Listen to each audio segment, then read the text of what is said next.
పోయిన తర్వాత పాతాళ లోకానికి వెళ్ళిన ఏంటో తెలుసు, ఆత్మలు. ఆత్మ అంటే చెప్పే కదండి, శక్తి, ఒక పవర్. ఇప్పుడు ఆ దరిద్రుడిని చూసి అంటున్నాడు ధనవంతుడు, తండ్రి అయిన అబ్రహామా, నా నాలుకను చల్లార్చుటకు ఇదిగో నీ ఇక్కడ బాధలు పడిపోతున్నాను, ఈ మంటల్లో కాలిపోతున్నాను, ఆ లాజరును నీళ్లలో ఆ వేలు కొన నింపి నా నాలుకను చల్లార్చుటకు కొంచెం పంపించవా అని బతులాడుతున్నాడు. ఎవరో ధనవంతుడు. చచ్చిపోయిన తర్వాత ఇప్పుడు అడుక్కునే స్థితిలోకి ఎవరు వెళ్ళిపోయారు?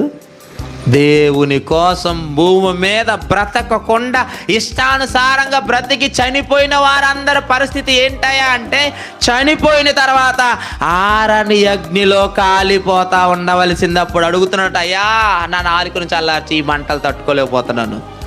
అప్పుడు ధనవంతుడిని చూసి అబ్రహాం గారు అంటున్నాడు, అయ్యా నీవు నీ జీవితకాలం అందు నీకు ఇష్టమైన సుఖం అనుభవించే, ఒకరోజు చేపలు అన్నావు, ఒకరోజు మటన్ అన్నావు, ఒకరోజు చికెన్ అన్నావు, అమ్మాయిలు అన్నావు, బ్రాందీ అన్నావు, విస్కీ అన్నావు, సిగరెట్లు అన్నావు, అన్నిటికీ తప్పుడు కోరికలకు బానిసగా మారిపోయావు. బ్రతికిచ్చి నన్ను మర్చిపోయి ఇష్టానుసారంగా బ్రతికో, ఇలా చచ్చిపోయావు. ఏ రోజైనా నీ బ్రతుకులో దేవునికి థ్యాంక్స్ చెప్పావా? స్తుతించావా? ఆయన గణపరిచావా? అబద్ధం ఆడకుండా ఎప్పుడైనా ఉన్నావా? నీతిగా బ్రతికావా?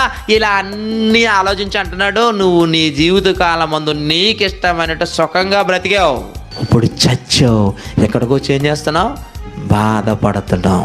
ఇది ఇతను ఏం చేశాడు తెలుసా? భూమి మీద చాలా కష్టాలు పడ్డాడే.